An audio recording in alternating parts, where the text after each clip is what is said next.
Bitter criticism. Regarding here in, I don't know how is this beach name, but it's a very small beach near the, I don't know how to say aduana neither. I know nothing about English.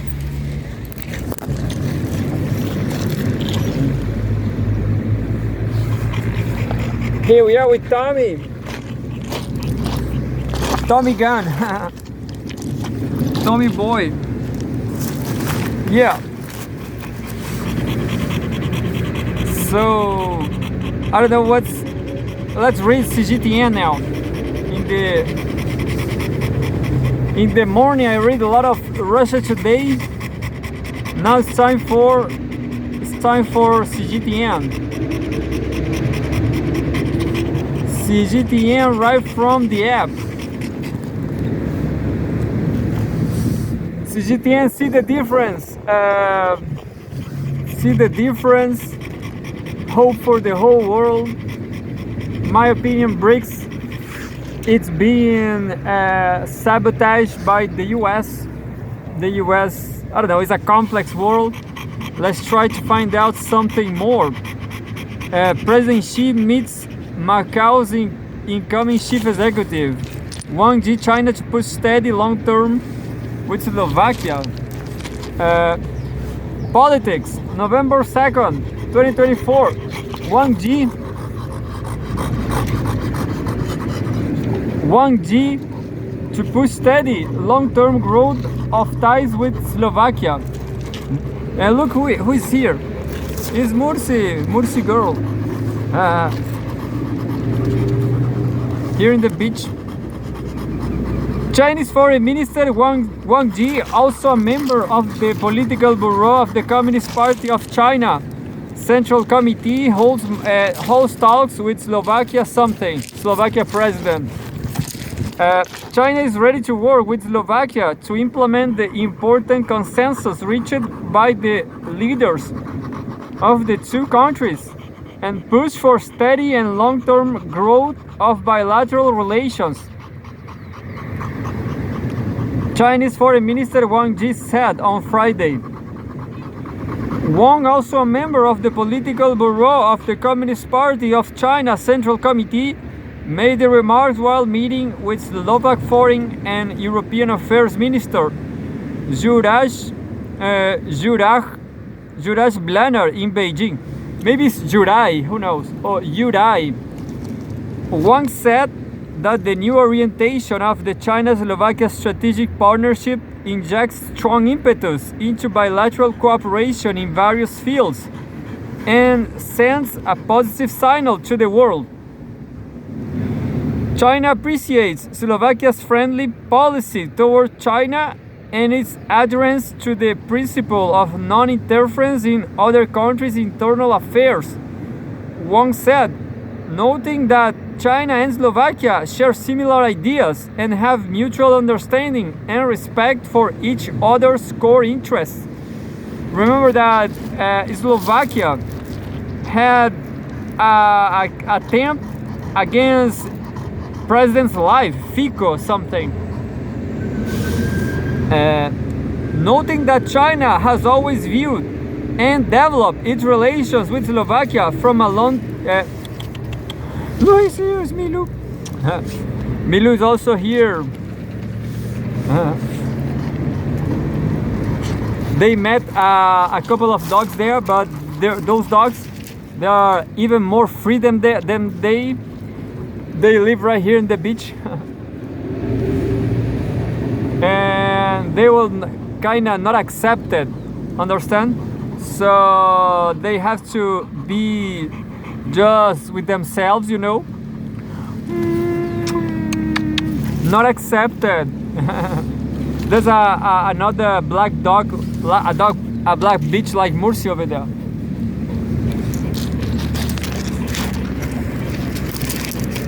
Noting that China has always viewed and developed its relations with Slovakia from a long-term and strategic perspective, Wang said that China is ready to work together to implement the important consensus reached by the leaders of the two countries.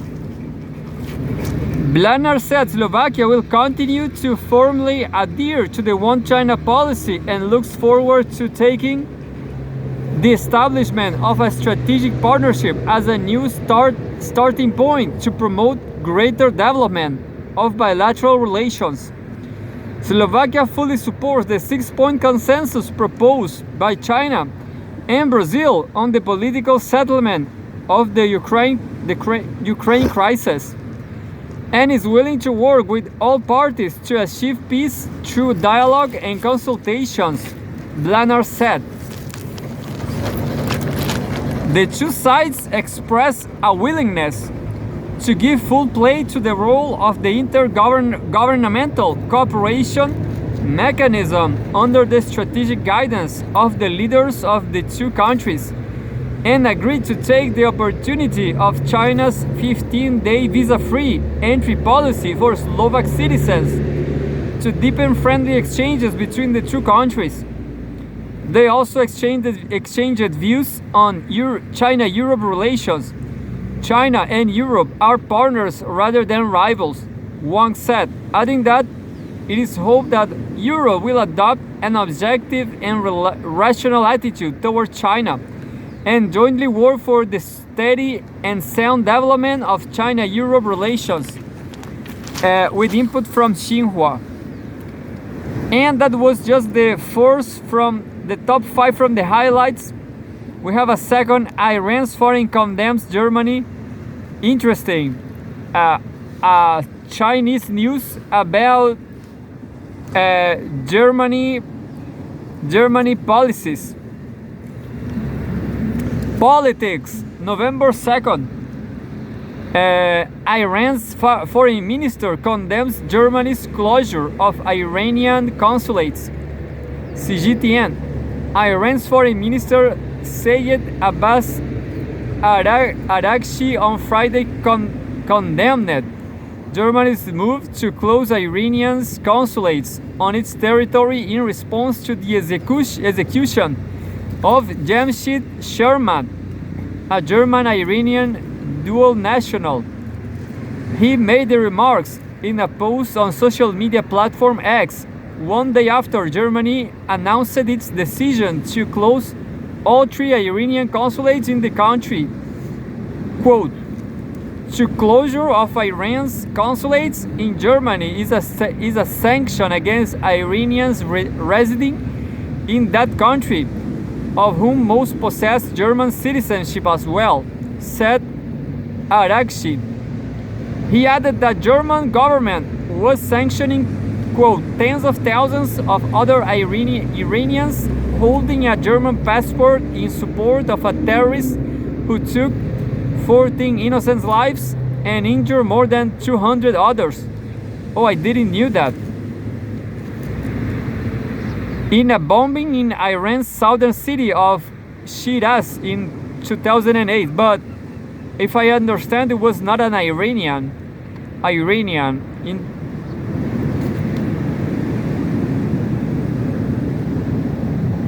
Oh, maybe it was an Iranian holding a German passport. The 3 Iranian consulates affected by the closure decision are in Frankfurt, Hamburg, and Munich. The Iranian embassy in Berlin will remain operational.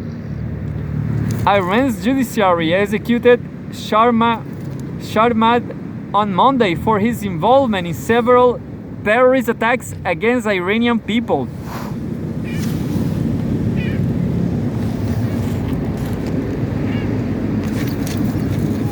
And these boys are looking how those other dogs are playing. Those dogs are super happy, you know. Anyway, and we have a photograph, the cover, the entrance sign of the embassy of the Islamic Republic of Iran in Berlin, Germany, Xinhua News Agency. And over half of human trafficking, something about human trafficking. World, November 2nd. Short news also. Over half of human trafficking incidents in Canada unsolved. Well, this is a very specific about Canada. More than half of human trafficking incidents in Canada remains unsolved, as the number of cases has increased since 2013, Statistics Canada reported on Friday. A total of 58% of human trafficking incidents were not resolved, which may be due to several factors, including ongoing investigations, insufficient evidence to proceed, or the absence of an identified suspect, the National Statistical Agency noted. According to the agency, police services reported over 4,500 incidents of human trafficking from 2013 to 2023, representing an average annual rate of 1.1 incidents per 100,000 population. Overall, there has been a general year-over-year increase, with the most significant jump occurring between 2018 and 2019.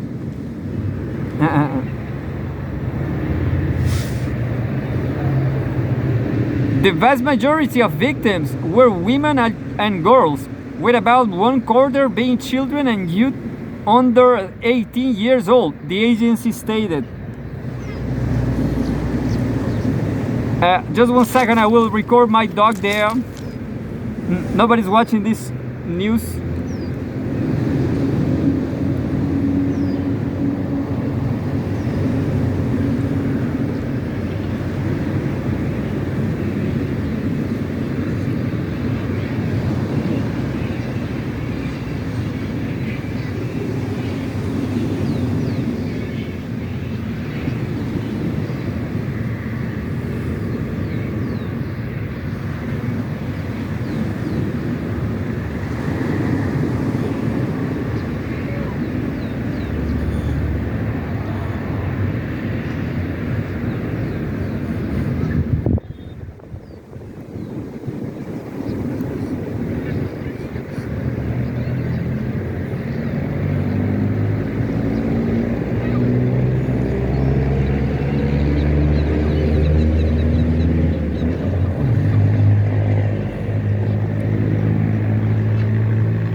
You're not, I mean, you're too violent.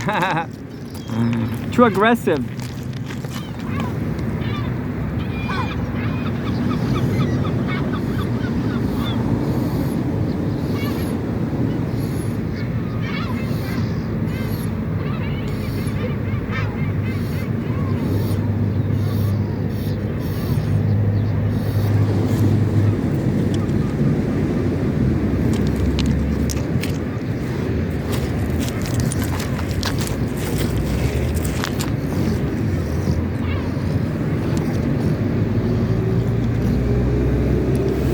Sorry, nobody watched this show, but I'm sorry. The vast majority of victims were women and girls, with about one quarter being children and youth under 18 years old, the agency stated. Official statistics provide only a partial view of human trafficking in Canada due to its hidden and underreported nature, according to Statistics Canada. Well, they have a covered photograph, covered the national flag of Canada at the land border between Canada and the United States in Ontario, Canada. Source Xinhua News Agency. And the last one about the Chinese swimmers, the champions. Chinese swimmers add 3 more gold medals at the World Cup in Singapore. Yeah! Go China!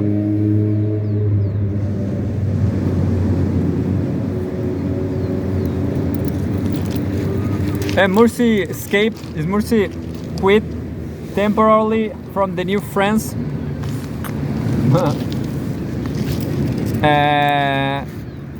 We have a photograph. Pan Shanle of China wins the men's 100-meter freestyle final at the World Aquatics Swimming World Cup in Singapore, November 1st.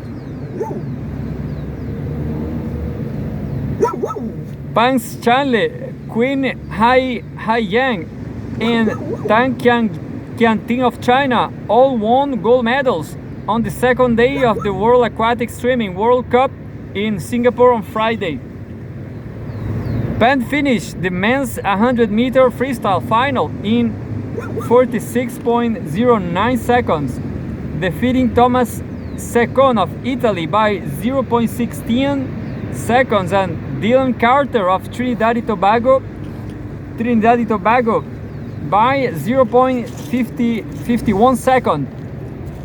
It was his first victory in the event in a short course pool after 3 World Cup stops in East China's Shanghai municipality, Incheon, South Korea, and Singapore.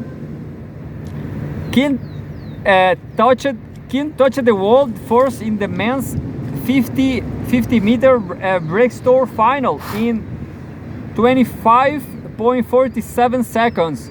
He edged Ilya Shimanovic of Belarus, who finished the race in 25.53 seconds. Kaspar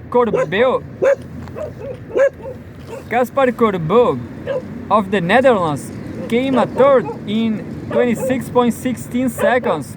Kim has finished on top of the podium in this event at all 3 World Cups stops.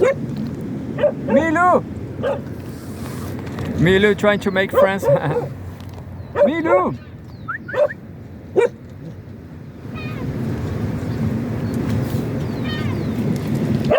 Hey Milu! China's third goal came from Tang, who dominated the women's 100-meter breaststroke final in 1 minute and 3 seconds and 10 milliseconds, I guess.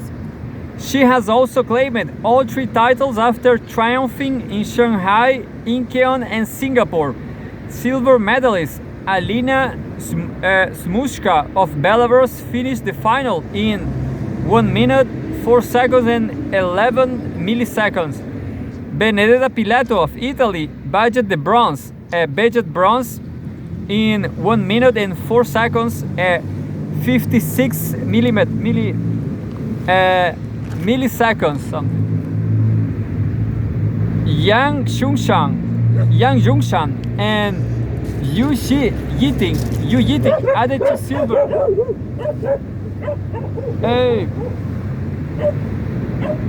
Added 2 silvers for China. Yang finished 0.27.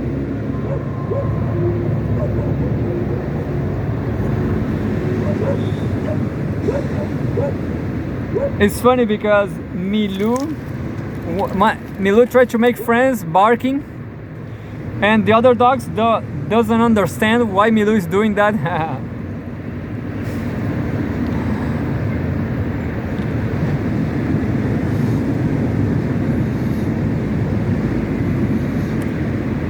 Yang Jungshuan and Yu Yiting added 2 silvers for China. Yang finished 0.27 seconds behind Xiaoban Waogei of China's Hong Kong Special Administrative Region in the women's 200-meter freestyle final. Waogei topped the podium in 1 minute, 51 seconds and 80 milliseconds, while the bronze went to Brittany Castelluso of Australia. Yu finished the women's 50-meter butterfly final in 25.05 seconds, touching the wall behind Kate Douglas of the United States and ahead of Mizuki Hirai of Japan. Léon Marchand of France won his second gold in Singapore after setting a new men's 200-meter individual medley world record in 1 minute 48 seconds and 88 milliseconds, beating runner-up Duncan Scott of Great Britain, and third place finish Alberto Rassetti of Italy. And that was the top 5 from the highlights. The top 5 from the highlights. Espera, Tony.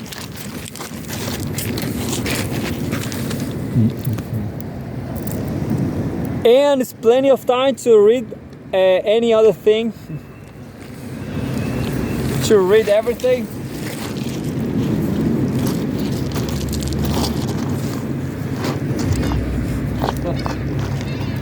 So we're going to do. I guess I'm going to try South China Post. Yeah, the South China Morning Post.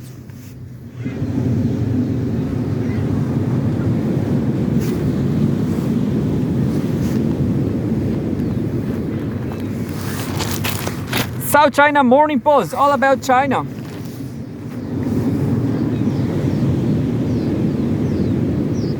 PLA simulates Shanghai attack to see how close fighter jets from Japan could get. And interesting news, because I was thinking the South China Morning Post was from Taiwan, but let's see what they think about Chinese wars, Chinese threats. PLA simulates Shanghai attack to see how close fighter jets from Japan could get. Stealth aircraft could be detected from 180 kilometers away in war games, but some cruise missiles have a range of more than 900 kilometers. Stephen Chen in Beijing, published in November 3rd, so tomorrow. Is a news from tomorrow, November 3rd. Could steal fighter jets take off from Japan, get past China's air defense systems and bomb Shanghai? And a war between Japan and China, a simulacre, something. Chinese military researchers say they have simulated this scenario with mixed results. Their 10 rounds of computer simulation found that stealth fighters could be detected from 180 kilometers, 110 miles away just by a few land-based radars.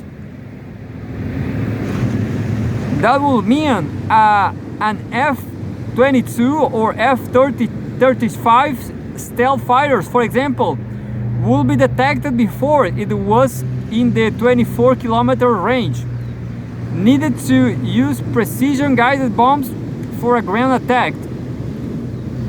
The F-35 can enter beast mode to use larger and stronger range ground attack missiles, but in doing so it will lose its stealth capabilities, so it could then be detected from much further away. The simulations found aircraft without stealth capabilities could be detected from a distance of 450 kilometers.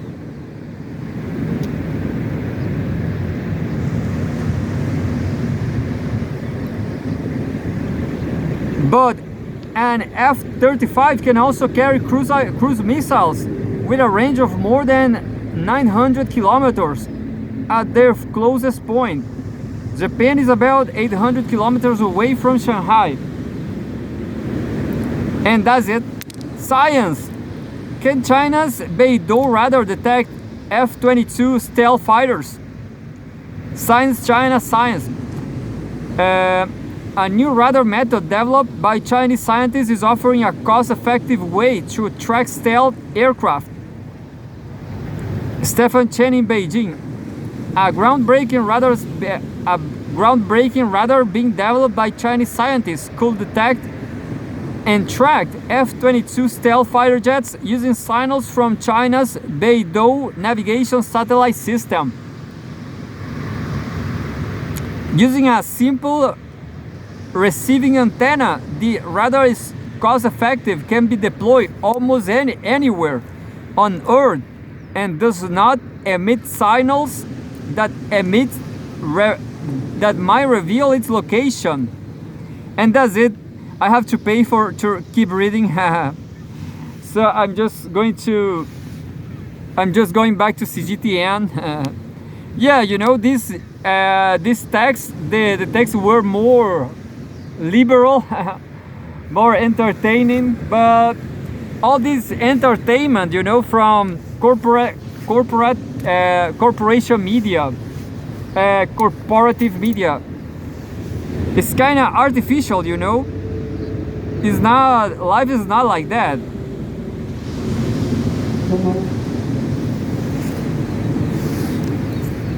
Chinese President Xi Jinping extends sympathy to Spanish king over heavy floods. Heavy floods in Spain, November 2nd. Areas of the level crossing between Alfafar and Sedaví affected by the flooding Valencia, Spain, November 1st. Chinese President Xi Jinping sent a message of sympathy to Spanish King Felipe VI on Saturday over heavy rainstorms and floods in Spain. President Xi said he was shocked to learn that severe rainstorms and floods have hit many parts in Spain, causing heavy casualties and property losses. The Chinese president, on behalf of the Chinese government and people, expressed deep condolences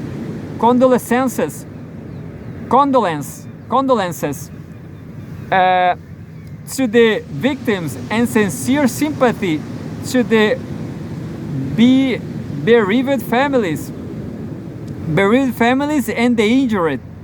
She also said it is believed that under the leadership of the king and the Spanish government, the people in the flood hit areas will overcome the disaster and rebuild their homes at an early date.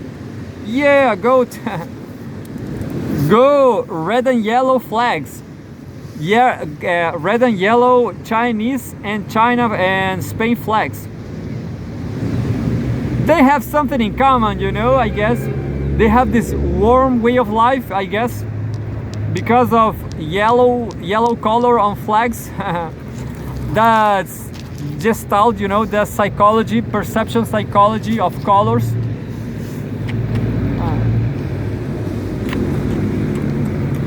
Mursi!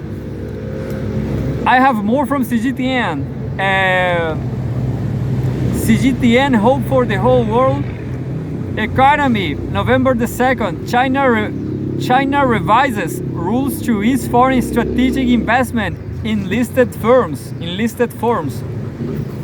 And we have a photograph, a view of the skyline of the central business district of Beijing, China, September 22. Chinese authorities on Friday released revised rules on foreign investors' strategic investment in listed companies in a move to encourage foreign investors to make long-term and valuable investments in the country. The revised rules, jointly released by 6 government departments, including the Ministry of Commerce and the China Security Regulatory Commission, allow foreign natural persons to make strategic investments in listed companies, a change from the old rules that only allowed foreign juridical persons or organizations to make such investments. Capital requirement is also lowered under the new rules for foreign investors that do not become the controlling shareholders in listed firms. The latest capital requirement for them will be no less than $50 million in total actual assets, or no less than $300 million in total managed actual assets. The new rules at tender offers as an extra option to take strategic investments. In the past, the only available options were private placements and share transfers agreements. Foreign investors intending to invest through the options of private placements or tender offers will be allowed to use shares of non-listed overseas companies as consideration shares for acquisition payment. The new rules also eased requirements on the shareholdings ratio and the lockup period. The shareholding ratio requirement is scrapped for foreign investors making investments through private placements, while the ratio requirements for the options of tender offers and share transfer agreements are lowered to 5% from the previous 10%. In order to encourage medium and long-term investment, the lockup period requirement for acquired shares should be no shorter than a 12-month period under the new rules. This is reduced from no shorter than 3 years previously. And source Xinhua News Agency.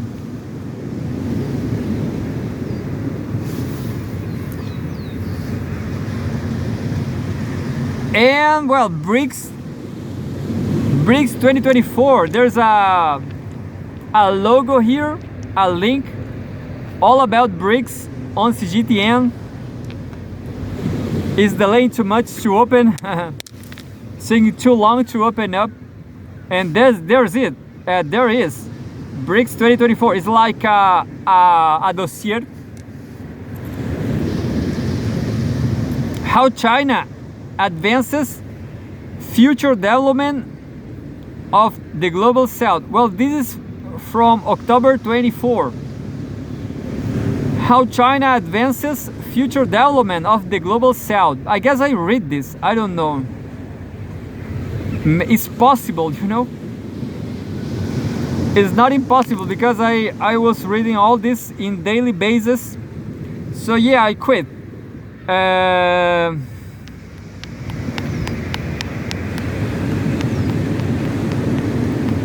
November 2nd, Cgtn opinion.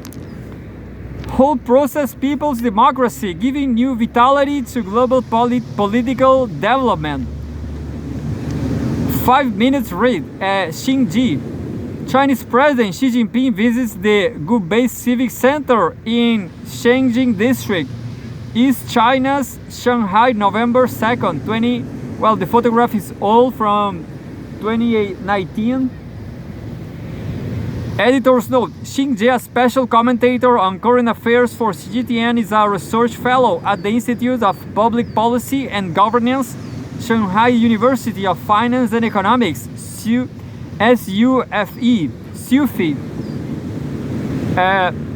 and an associate professor at the School of Public Economics and Administration, SUFE. The article reflects the author's opinion and not necessarily the views of Cgtn. This year marks the 5th anniversary of the introduction of a key concept, whole process people's democracy. Whole process people's democracy on November 2nd, 2019. During a visit to the Gubei Civic Center in Shanghai, President Xi Jinping first articulated the idea, emphasizing, quote, "We are following a path of socialist political development with Chinese characteristics, and our people's democracy is a whole process democracy," unquote. Whole process people's democracy has shown remarkable dynamism and vitality. There are at least 4 reasons that explains the robustness of this type of democratic practice. It adheres to a people-centered approach. The principle of prioritizing the public as central actors ensures that citizens' voices play an integral role in shaping decisions by establishing mechanisms to safeguard citizens' rights to information, participation, expression, and oversight. whole process people's democracy moves beyond theoretical guarantees to fully engage citizens in the decision-making process. This involves both local and national levels, allowing for direct feedback from communities to influence policies. For instance, the People's Congress system allows representatives for diverse sectors to propose policies and resolutions reflecting the genuine concerns of the populace. You know, this is very interesting because right here in Chile and Brazil too, people have zero voice, you know. This is not a free world at all, you know, free world at all. The United States neither, you know. People have zero voice. Second, the inclusiveness and authenticity of democratic practice. The broad inclusivity emphasized participatory governance, aiming to provide a channel for citizens to influence policies. Reports from the standing committees of the National People's Congress and the top advisory body, the Chinese People's Political Consultative Conference, indicate that proposals from representatives are deliberated and implemented. This responsive system uses a problem resolution-oriented approach, converting public feedback into tangible results and elevating democracy from a procedural formality to an essential method for addressing real issues. The emphasis on real outcomes reinforces democratic efficacy, making whole process people's democracy an instrumental process rather than a symbolic gesture. Third, unified democratic practice and institutional stability. According to the white paper, China's democracy, whole process people's democracy, has achieved the unity of procedural democracy and substantive democracy, direct democracy and indirect democracy, and the will of the people and the will of the state. It ensures that the democratic process and the outcomes are aligned, and that the formal procedures of democracy are matched with their substantive content.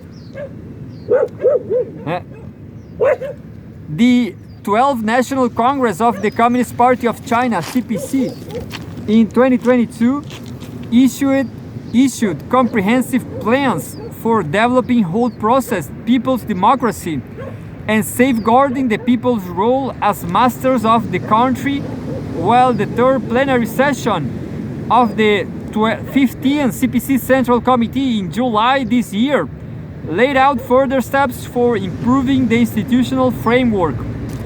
Fourth, the growing confidence in and commitment to democratic development. China's confidence in its democratic development has strengthened the whole process people's democracy. With whole process people's democracy, broadening its governance approach and contributing to a unique democratic ethos. I will repeat, the whole process people's democracy. The impact of this confidence is visible in practical achievements, including the eradication of extreme poverty and the establishment of moderately prosperous society. These successes illustrate the efficacy of this type of democracy, bolstering public belief in a system capable of adapting to challenges and addressing critical social issues. Well, in Chile, people are homeless, living on the beaches, living everywhere outside homes, homeless. China's whole process people's democracy model also offers instructive insights for other countries, particularly regarding the adaptability of democratic practices. And we have a photograph. Members of the 14th National Committee of the Chinese People's Political Consultative Conference leave the great whole of the people something. China's approach highlights the necessity of tailoring democratic practices to the unique historical, cultural, and socioeconomic conditions of each country. The whole process people's democracy model underscores that democracy cannot be a one-size-fits-all solution. For other nations, this suggests the potential value of exploring locally adapt forms of democratic governance that align with their cultural and structural realities. This democratic pathway offers a crucial insight. Democracy has no fixed model, and prioritizing national identity and context over imported systems can lead to more effective governance. Ensuring inclusive participation is essential. One of the cornerstones of whole process people's democracy is its commitment to broad participation. This suggests to other nations the importance of involving all sectors of society in governance, not merely through periodic elections, but through ongoing engagement mechanisms, whether consultative, participatory, or deliberative. By fostering a participatory democracy, countries might enhance public trust and accountability in decision-making processes. Finally, the rule of law serves as a foundational element of democracy. By establishing a legal framework that underpins democratic rights, China emphasizes stability and legitimacy in democratic governance. These aspects of whole process people's democracy reflects a lesson for other countries.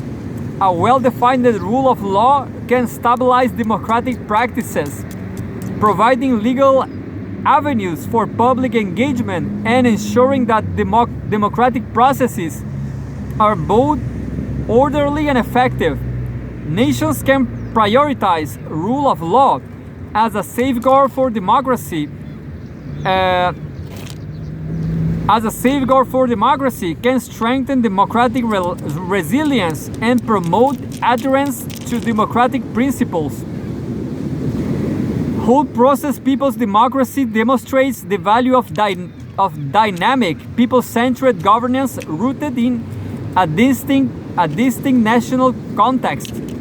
As the model matures, it serves as a potential template for countries exploring democratic practices that resonate with local conditions, broad inclusivity, and a rule of law foundation. In practice, this approach has made significant contributions to global political civilization, showcasing an adaptable democratic path that responds directly to the needs of citizens. And that's it. If you want to contribute and have specific expertise, please contact us at Opinions. But if you are not so important as me, if you are not so important like me, your opinion will not be read. Unfortunately, Tommy, we are not famous in Cgtn. We are not famous in China because of lack of internet, isn't it? Because of lack of internet. Well, I'm just going to walk now. Yeah, we are just going to go away. This will be funny because we are in the middle of the street on some beach in Valparaiso. You know, with time, I start to loving this place. I was born here, and I think it's kind of civilized. You know, it's kind of nice. Milu, Mursi, aquí venga. Mursi is obedient. Understand? Good girl, Mursi.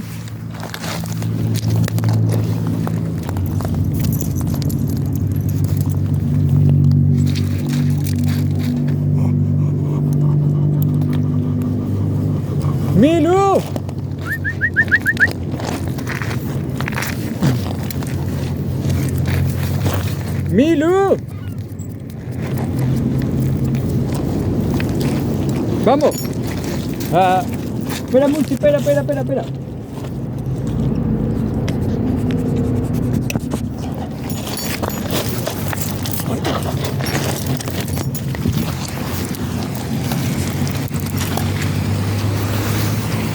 And now we are just going to walk, and there's a lot of homeless people on this beach. Somehow, with homeless, extreme poverty, misery, Chile is not a dangerous country, you know. Here we are on the streets with homeless people. They are not robbing us. They are not crazy about barking dogs. Even the dogs, their dogs are nice, you know. Such a peaceful country, you know. I'm wondering if I will sell the apartment where I live. I guess not, you know, but who knows. I guess we have severe problems here in Chile of ideology problems like this, like a lot of homeless. Well, it's nice. Those are